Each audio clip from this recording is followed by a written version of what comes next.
साथियों नमस्कार। आप सभी का आपके अपने YouTube चैनल पर हार्दिक स्वागत एवं अभिनंदन।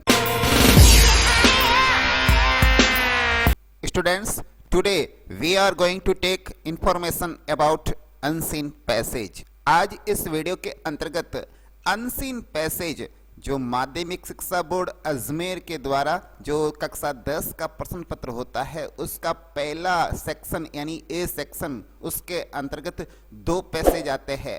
पहला पैसेज जो 6 मार्क्स का होता है और दूसरा पैसेज जो 9 मार्क्स का होता है, और दोनों पैसेज कुल मिलाकर 15 मार्क्स के होते हैं। और जो विद्यार्थी बोर्ड परीक्षा के अंतर्गत सम्मिलित होने वाले हैं उनके लिए अति महत्वपूर्ण वीडियो है, इसलिए इस वीडियो को बहुत सावधानी से और बारीकी से देखें तथा समझे कि अनसीन पैसेज में जो पूछे जाने वाले प्रश्न होते हैं उनका आंसर किस प्रकार से दिया जाता है, उसका विस्तृत जानकारी तथा उनको अच्छे ढंग से एक्सप्लेन इस वीडियो के अंदर किया जाएगा।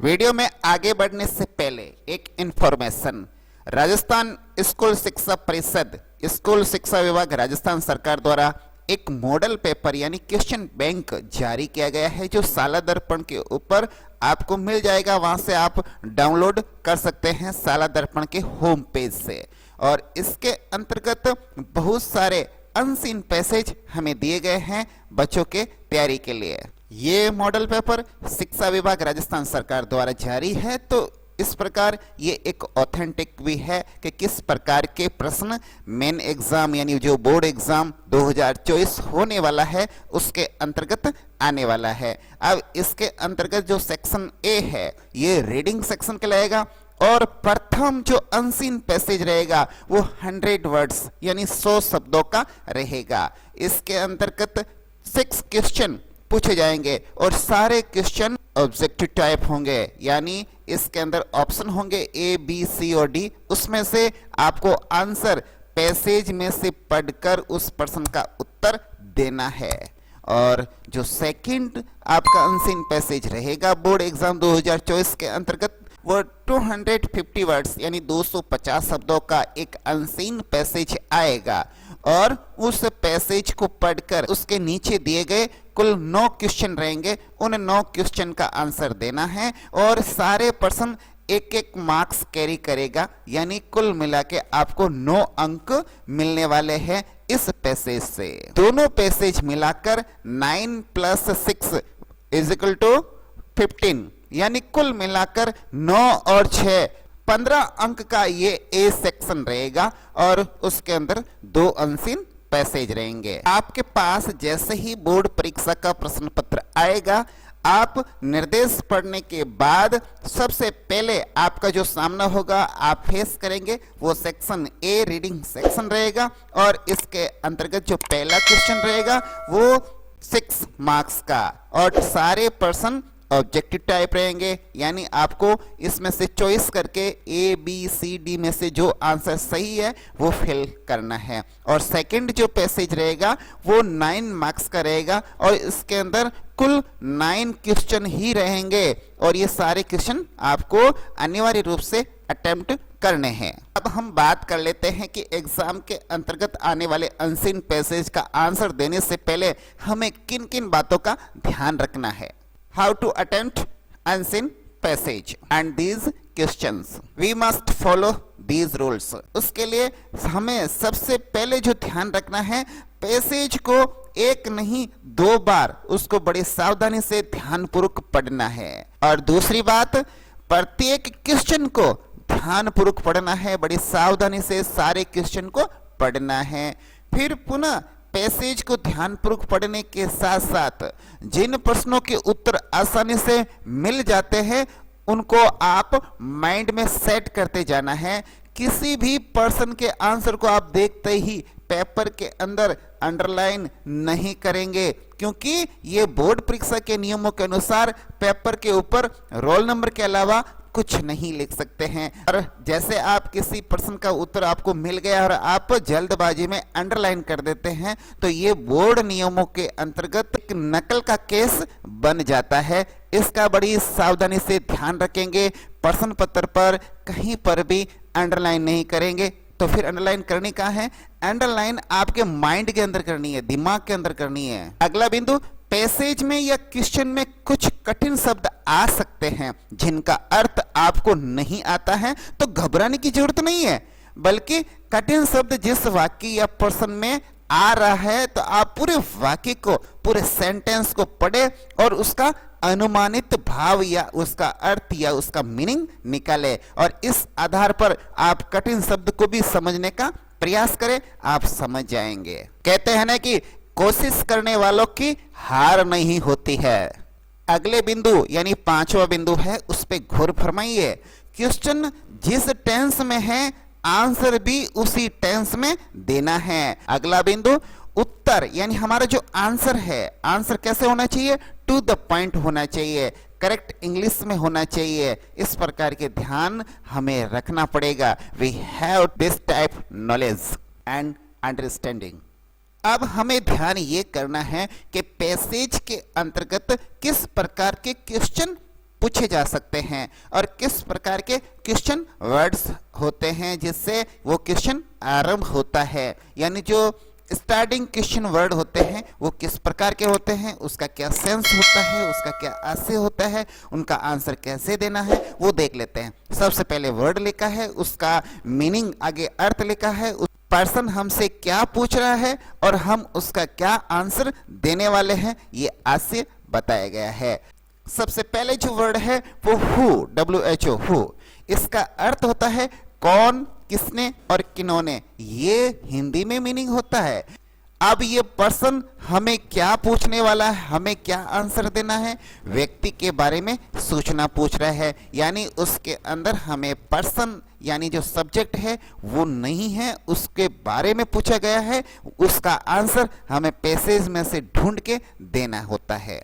दूसरा हुज यानी इसका अर्थ होता है किसका, किसकी और किसके, जो हिंदी के अंदर इसका मीनिंग होता है। अब ये हमसे क्या पूछेगा? ये पूछेगा किसी व्यक्ति, वस्तु और स्थान आदि से क्या संबंध है, क्या स्वामित्व है, वो हमें बताना होता है। और हुम किससे, किसको और किसके आदि इसका हिंदी में अर्थ होता है। और ये हमसे क्या पूछेगा? व्यक्ति के विषय में सूचना देनी होती है, उसके बारे में जानकारी देनी होती है। और विच, ये विच है, ये कौन सा या कौन सी, यानी वस्तु, व्यक्ति और विचार या प्राणी आदि के बारे में ये हमें सूचना मांगता है। व्हाट, WHAT, व्हाट का अर्थ होता है क्या या कौन सा या कौन सी, ये हमें क्या बताएगा? वस्तु, विचार आदि के बारे में सूचना देनी होती है। व्हेन, ये समय पूछेगा, कब, किस समय, अर्थात समय से संबंधित समस्त सूचनाएं व्हेन वाले क्वेश्चन के अंदर हमें देनी होती है। वेयर यानी कहाँ, किस जगह, ये हमें क्या पूछ रहा है? स्थान, जगह आदि से संबंधित सूचना मांगी जाती है ऐसे प्रश्नों में, और हमें वो स्थान, जगह आदि के बारे में जानकारी बता देनी है। वाई, ये क्यों और किस लिए, उसके बारे में पूछा जाता है, यानी हमें कारण बताना होता है। कारण जानने के लिए ऐसे प्रश्न पूछे जाते हैं, हमें उनका रीजन देना होता है। हाउ, हाउ का मतलब होता है कैसे, कितने, कितनी, किस साधन से, ऐसे यानी तरीका, विधि, कार्य कैसे हुआ, किस ढंग से हुआ या किस तरीके से हुआ, या उम्र या हालात जानने के लिए इस प्रकार से प्रश्न पूछे जाते हैं। और हाउ से जुड़े हुए हाउ मच यानी कितना, कितनी, मतलब आपको मात्रा, मूल्य बताने या जानने के लिए ऐसे प्रश्न पूछे जाते हैं। हाउ मैनी, ये मच है और ये मैनी है, इसमें थोड़ा सा फर्क है। जैसे मच है ये मात्रा बताने के लिए, हाउ मैनी आ गया ये संख्या बताने के लिए है, अर्थ वही है। हाउ लॉन्ग आपसे समय अवधि या दूरी जानने के लिए हाउ लॉन्ग आदि ऐसे प्रश्न पूछे जाते हैं। इसके अलावा भी हाउ से बनते हैं हाउ फार, ये कितनी दूरी है, हाउ मेनी टाइम्स, कितनी बार, हाउ ओल्ड यानी कितना बड़ा या कितना पुराना, हाउ ऑफन यानी कितनी बार, इसमें फ्रीक्वेंसी पूछी गई है कि कितनी बार ये काम हुआ है। इस प्रकार हमें जो क्वेश्चन वाला सेंटेंस है उसका जो फर्स्ट वर्ड है वो हमें देखना होता है कि हमें प्रश्न किस प्रकार से पूछा गया है और हमें क्या आंसर देना है। अगर इन सारे शब्दों का अर्थ, मीनिंग या आशय आपको समझ में आ जाता है तो आप आसानी से उत्तर दे सकते हैं। बिल्कुल सही बात है कि जब तक हमें प्रश्न ही मालूम नहीं है तो हम आंसर क्या देंगे। जब हमें प्रश्न सही ढंग से मालूम हो जाएगा तो उसका आंसर भी हम सही ढंग से दे सकते हैं। और प्रश्न का जो प्रारूप होता है वो इस प्रकार से रहता है, सबसे पहले WH वर्ड आएगा, उसके बाद में हेल्पिंग वर्ब आएगी और उसके बाद में सब्जेक्ट आएगा और उसके बाद वर्ब आएगी और लास्ट में क्वेश्चन मार्क आएगा। इस प्रकार ये प्रश्न बनता है, उसका ये सीक्वेंस होती है, उसका ये पैटर्न रहता है। उसके बाद जब हम आंसर लिखते हैं तो जो WH वर्ड है उसको तो हम वहां से रिमूव कर देते हैं, यानी उसको हटा देते हैं, तथा जो सब्जेक्ट है उसको सबसे आगे लिखते हैं। ये सब्जेक्ट है इसको बाहर लेके आएंगे तथा जो हेल्पिंग वर्ब है उसको अंदर ले जाएंगे। अगर helping verb present simple tense या पास्ट सिंपल टेंस की है तो ये मेन वर्ब के साथ अटैच हो जाएगी। अदरवाइज अगर दूसरी पार्ट है तो वो हेल्पिंग वर्ब और उसके बाद मेन वर्ब लिखी जाएगी। और यदि पर्सन है जो हेल्पिंग वर्ब से ही शुरू हो गया है तो उसका आंसर हमें कैसे देना है। ऐसे प्रश्नों का हम जो उत्तर देंगे वो यस या नो में देंगे और उसका जो पैटर्न रहेगा, हेल्पिंग वर्ब सबसे पहले लिखी जाएगी, उसके बाद सब्जेक्ट आएगा, उसके बाद मेन वर्ब आएगी और उसके बाद ऑब्जेक्ट आएगा, कोई अदर वर्ड्स है तो वो आएगा और लास्ट में क्वेश्चन मार्क रहेगा। अब हम इसका आंसर कैसे देंगे, हम इसका आंसर यस या नो में देंगे और जो हेल्पिंग वर्ब बाहर थी हम उसको सब्जेक्ट के बाद में लिखेंगे। We write helping verb after subject. First of all we write subject, after then we write helping verb, after then we write main verb and after then we write object and other words and we remove question mark, we write full stop। for example एक हम आपके सामने example ले लेते हैं, जैसे will you go to school tomorrow, last में question mark है, ये पर्सन है हेल्पिंग वर्ब से। First of all we write yes and no.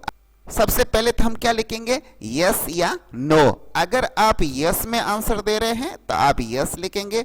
उसके बाद यू राइट सब्जेक्ट, यहाँ पर आपको सब्जेक्ट लिखना है। After then we write helping verb, यहाँ पर यू है तो हम यू को चेंज करेंगे आई के अंदर। सबसे पहले लिखेंगे आई के according we write helping verb shall, फिर गो टू स्कूल टुमारो। इस प्रकार से ये हो गया पॉजिटिव में। अगर हम इसको नेगेटिव आंसर देना है तो यहां लिखेंगे नो आई शांट या फिर सेल नॉट, ऐसे लिख सकते हैं आप, गो टू स्कूल टुमारो। यानी नो लिखेंगे तो फिर आप हेल्पिंग वर्ब के साथ नॉट और लगाना है, ये ध्यान रखना है। जैसे यहां पर एक नेगेटिव लिया है कि do you play chess in the evening, इसका आंसर अगर नेगेटिव में देना है तो नो और फिर यू को चेंज कर देंगे आई के अंदर और ये जो हेल्पिंग वर्ब है उसको अंदर लेके जाएंगे। तो we write do not. Negative sentence के अंतर्गत जो हेल्पिंग वर्ब होती है उसके साथ हमें नॉट लिखना है, ऐड करना है। First of all we write no, after then we write subject, after then we write helping verb plus not, after then we write main verb and other words and last में आप क्या करोगे, question mark को remove कर देंगे और last में आप फुल स्टॉप लगाएंगे। अगर पर्सन जो आ रहा है उसके अंदर फर्स्ट पर्सन और सेकंड पर्सन है, उनको उत्तर देते समय यानी आंसर लिखते समय हमें किन बातों का ध्यान रखना है, उसको कैसे चेंज करना है ये भी बता देते हैं। जैसे यू आया है तो यू को आप चेंज करेंगे आई या वी के अंदर, और आई और वी आया है तो उसको चेंज करेंगे यू में, और योर है तो माई या आर, और माई या आर आया है तो लिखेंगे योर। यहाँ पर ये आवर प्रोनाउंसिएशन नहीं है इसकी प्रोनाउंसिएशन होती है आर। और यू है तो मी या अस, यहाँ पर यू सब्जेक्ट नहीं है, ये ऑब्जेक्ट है, तो मी ऑब्जेक्ट हो गया, अस ऑब्जेक्ट हो गया। मी या अस ऑब्जेक्ट आया है तो उसको यू के अंदर बदल देंगे, चेंज कर देंगे, कन्वर्ट कर देंगे। योर्स इसका करेंगे माइन, और माइन आया है तो उसका करेंगे योर्स। इस प्रकार योर सेल्फ है तो माई सेल्फ, आर सेल्फ, और माई सेल्फ या आर सेल्फ आया है तो इसको योर सेल्फ या योर सेल्फ। इसके अंदर एक सिंगुलर है और दूसरा प्लुरल है।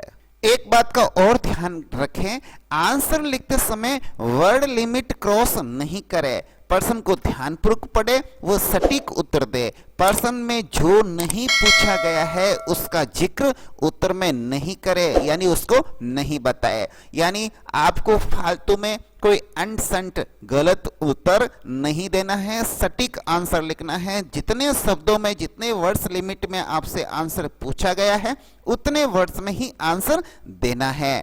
पैसेज के प्रश्नों के उत्तर एक ही जगह लिखे ताकि अंक सही प्रकार से व आसानी से दिए जा सके। ऐसे नहीं कि आप पैसेज के 2-3 आंसर एक जगह लिख दिए और 2-3 आंसर और कहीं आपने दूर लिखे। ऐसे में जो कॉपी चेकर होते हैं उनके लिए बड़ी दिक्कत होती है। इसलिए आप इस बात का विशेष ध्यान रखें, पैसेज के सारे प्रश्नों के सारे उत्तर एक ही जगह लिखे। उत्तर देते समय हमें और किन किन बातों का ध्यान रखना है वो भी देखना है।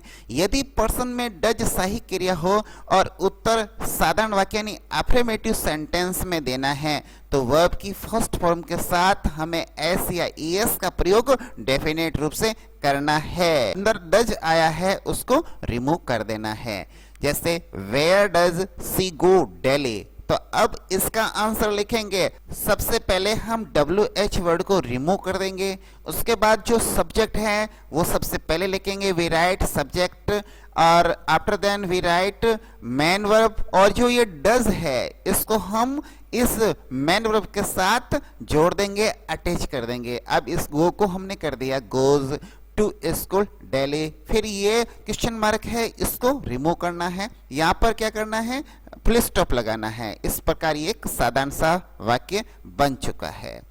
वाक्य के अंदर डज है और वो नेगेटिव सेंटेंस है तो उसमें आप क्या करेंगे, उसके अंतर्गत हम क्या करेंगे, जो हेल्पिंग वर्ब है उस हेल्पिंग वर्ब के साथ हम नोट लगाएंगे। यानी जो डज है डज के साथ नोट लगा देना है। यहाँ पर जैसे why does she not go to school, अब इसको हम कैसे करेंगे, सबसे पहले तो इस y को यहाँ से रिमूव करना है। उसके बाद यहाँ पर जो सब्जेक्ट है उसको हमें बाहर लेके आना है। We write first of all subject, यहाँ पर लिखेंगे सी। उसके बाद हमें जो हेल्पिंग वर्ब है वो लिखनी है। After then we write helping verb does and we write not with does, हम डज के साथ नोट और लिख देंगे। उसके बाद का जो सेंटेंस है वो जोड़ देंगे, गो टू स्कूल। अब वाई का क्वेश्चन था इसलिए हमें रीजन देना है तो हम बिकॉज के माध्यम से रीजन देंगे। बिकॉज लिख दिया, सी रिमेन्स इल, ऐसे करके कुछ भी आपका रीजन बनता है वो रीजन लिख सकते हैं। यदि डिड किसी सेंटेंस के अंदर आ चुका है तो अगर अफर्मेटिव सेंटेंस हमें बनाना हो तो उसको किस प्रकार से लिखा जाना है आंसर। जैसे how did he go to school, यहाँ पर ये डिड वर्ड आया है यानी ये पास्ट टेंस है, इसको हम कैसे चेंज करेंगे इसका थोड़ा आप जरूर ध्यान रखें। First of all we remove WH word, सबसे पहले तो हमने WH वर्ड को हटाना था वो हटा दिया।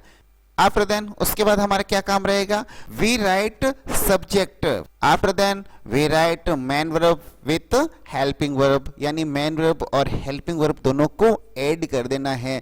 जब यहाँ पर डिड किसी वर्ब के अंदर जाएगा तो वो वर्ब सेकंड फॉर्म में बन जाएगी, तो हमें यहाँ पर वर्ब की सेकंड फॉर्म बनानी है। यहाँ पर वर्ब है गो, जब गो के अंदर डिड मिलेगा तो इसकी सेकंड फॉर्म हो जाएगी went, went to school by motorcycle. इस प्रकार से आप आंसर अफर्मेटिव सेंटेंस का दे सकते हैं। अगर यही नेगेटिव के अंदर पूछा जाए तो फिर कैसे करेंगे, जैसे why did she not go to school, तो अगर इसका आंसर देना है तो फिर हम वर्ब की सेकंड फॉर्म नहीं करते हैं, हम डिड के साथ नॉट लगाते हैं और उसके बाद मेन वर्ब फर्स्ट फॉर्म के अंदर लिखते हैं।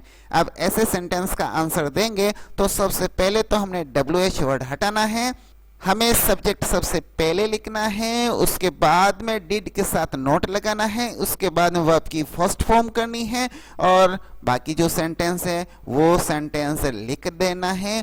आंसर लिखते समय बिकॉज वर्ड यूज करके उसका आंसर लिख दीजिए। इस प्रकार से ये आंसर हो जाएगा बड़ी आसानी के साथ। वाई से शुरू होने वाले वाक्य में प्रश्नों के उत्तर में सामान्यतः बिकॉज लगाकर उपवाक्य लिखा जाता है, किंतु कभी कभी हम टू इन्फिनेटिव का भी प्रयोग यूज करते हैं। He made a haste because he wanted to reach there in time. अब ये तो हमने बिकॉज से बनाया, अगर हम इसको टू लगा के बना सकते हैं क्या, तो इसका आंसर भी हम देंगे। जैसे he made a haste to के बाद में क्रिया फर्स्ट फॉर्म होती है, इन्फिनेटिव बन जाता है। तो इसके लिए हम क्या करेंगे, टू के बाद में सीधी क्रिया, ये to reach there in time, बस ये हट गया बिकॉज ही वांटेड, ये सारा हमें यहाँ से रिमूव कर देना है, हटा देना है। तो इस प्रकार से हमने प्रश्नों का आंसर किस प्रकार से देना है वो बारीकी से समझाने का प्रयास किया है। अब आप इसको कितना गहन करते हैं ये आप पे निर्भर करता है। इस वीडियो को आप 2-3 बार देखेंगे तो आपको अच्छे से समझ में आ जाएगा। और एक बात मैं आपसे और क्लियर कर देता हूं कि इंग्लिश सब्जेक्ट के अंदर ये पैसेज बच्चों के लिए एक वरदान है और आंसर ही आपके पास पड़े हैं, केवल आपको ढूंढकर लिखना है। इससे सरल कोई चीज हो नहीं सकती है। ये 15 अंक यानी ये जो 15 मार्क्स हैं ये सारे बच्चों को लाने हैं। ये 15 मार्क्स अगर आपके आ जाते हैं तो पास होने के लिए बहुत आसानी रहती है। अब हम इस वीडियो को यहीं समाप्त करते हैं और आपसे लेते हैं आज्ञा। नमस्कार, वंदे मातरम, जय हिंद।